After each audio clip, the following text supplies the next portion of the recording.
Kaspar, uzvaras 6-3 pret Dāniju. Kāda bija šī spēle tavām acīm?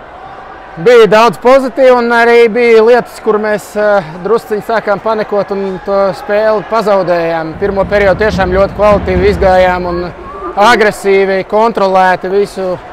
Likās, it kā tagad būs, un pēc tam otrajā periodā pilnīgi pretēji. Daudz kļūdas, daudz nevajadzīgas, mazas piespēles, kuras pārvērtās viņa iniciatīvā.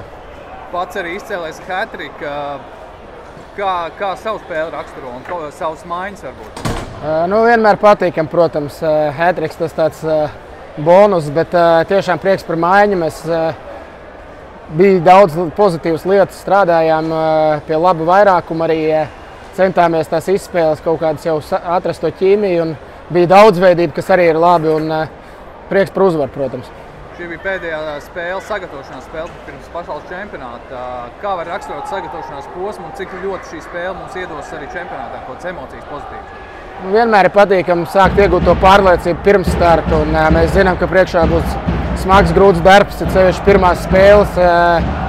Tā kā ir daudz lietas, ko mēs gribam atstāt no šīm pēdējām spēlēm un ir arī lietas vēl, kas nedēļas laikā ir jāuzlabo.